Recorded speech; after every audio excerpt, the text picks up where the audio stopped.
ಒಂದು ಕಾಲದಲ್ಲಿ ಸಾವಿರ ಕೆರೆಗಳ ನಾಡು ಅಂತಲೇ ಹೆಸರಾಗಿದ್ದ ನಮ್ಮ ಬೆಂಗಳೂರು ಇಂದು ತನ್ನ ಅಸ್ತಿತ್ವಕ್ಕಾಗಿ ಹೋರಾಡ್ತಾ ಇದೆ. ನಮ್ಮ ನಗರದ ಜೀವನಾಡಿಯಾಗಿದ್ದ ಕೆರೆಗಳ ಇಂದಿನ ಸ್ಥಿತಿಯನ್ನ ಕೇಳಿದ್ರೆ ನಿಜಕ್ಕೂ ಮೈ ಜುಮ್ಮನ್ನತ್ತೆ. ರಾಷ್ಟ್ರೀಯ ಜಲಸಂಪನ್ಮೂಲಗಳ ಮೇಲ್ವಿಚಾರಣೆಯ ಇತ್ತೀಚಿನ ಅಂಕಿಅಂಶಗಳು ಒಂದು ಕಹಿಯಾದ ಸತ್ಯವನ್ನ ನಮ್ಮ ಮುಂದಿಟ್ಟಿದೆ. ನಗರದ 149 ಕೆರೆಗಳ ನೀರಿನ ಮಾದರಿಯನ್ನು ಪರೀಕ್ಷಿಸಿದಾಗ ಬಂದ ಫಲಿತಾಂಶ ಆಘಾತಕಾರಿಯಾಗಿದೆ. ನಗರದ 40% ಹೆಚ್ಚು ಕೆರೆಗಳು ಅತಿ ಕಳಪೆ ಗುಣಮಟ್ಟದ ಕ್ಲಾಸ್ ಇ ವಿಭಾಗಕ್ಕೆ ಸೇರಿವೆ. ಇನ್ನುಳಿದ ಕೆರೆಗಳು ಕೇವಲ ಮೀನುಗಾರಿಕೆ ಮತ್ತು ವನ್ಯಜೀವಿಗಳಿಗೆ ಮಾತ್ರ ಸೀಮಿತವಾಗುವಂತಹ ಕ್ಲಾಸ್ ಡಿ ಶ್ರೇಣಿಯಲ್ಲಿವೆ. ಅತ್ಯಂತ ಆತಂಕಕಾರಿ ವಿಷಯ ಅಂದ್ರೆ ನಮ್ಮ ಬೆಂಗಳೂರಿನ ಒಂದೇ ಒಂದು ಕೆರೆ ಕೂಡ ಕುಡಿಯಲು ಅಥವಾ ಸ್ನಾನ ಮಾಡಲು ಯೋಗ್ಯವಾದ ಎ, ಬಿ ಅಥವಾ ಸಿ ಶ್ರೇಣಿಯನ್ನ ಪಡೆದುಕೊಂಡಿಲ್ಲ.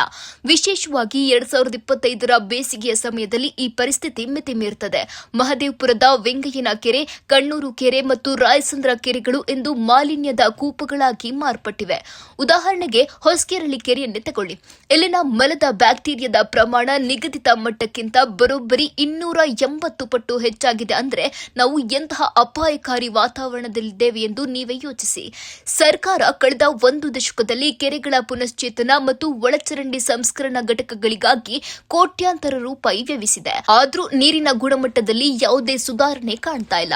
2029ರ ವೇಳೆಗೆ ನಗರವನ್ನ ಕೊಳಚೆ ಮುಕ್ತ ಮಾಡುವ ಗುರಿಯನ್ನ ಹೊಂದಲಾಗಿದೆಯಾದರೂ ಸದ್ಯದ ಪರಿಸ್ಥಿತಿ ನೋಡಿದ್ರೆ ಅದು ಕೇವಲ ಕಾಗದದ ಮೇಲಿನ ಭರವಸೆಯಂತೆ ಕಾಣ್ತಾ ಇದೆ. ನಮಗೆ ಇಂದು ಬೇಕಿರುವ ಕೆರೆಗಳ ಸುತ್ತಲಿನ ಕೇವಲ ಸೌಂದರೀಕರಣವಲ್ಲ, ಬದಲಿಗೆ ಪ್ರತಿ ಮನೆಯ ಒಳಚರಂಡಿ ನೀರು ಮೂಲದಲ್ಲಿ ಕೆರೆಗೆ ಸೇರದಂತೆ ತಡೆಯುವ ಕಟ್ಟುನಿಟ್ಟಿನ ವ್ಯವಸ್ಥೆ. ಕೆರೆಗಳ ಉಸಿರು ಕಟ್ಟಿಸುವ ಈ ಮಾಲಿನ್ಯಕ್ಕೆ ಶಾಶ್ವತ ಪರಿಹಾರ ಕಂಡುಕೊಳ್ಳದಿದ್ದರೆ ಮುಂದಿನ ಪೀಳಿಗೆಗೆ ನಾವು ಕೇವಲ ವಿಷದ ನೀರಿನ ಕೆರೆಗಳನ್ನ ಮಾತ್ರ ಉಳಿಸಿ ಹೋಗಬೇಕಾಗ್ತದೆ. ಬನ್ನಿ, ನಮ್ಮ ಕೆರೆಗಳನ್ನ ಉಳಿಸೋಣ, ಬೆಂಗಳೂರಿನ ಪರಂಪರೆಯನ್ನ ರಕ್ಷಿಸೋಣ.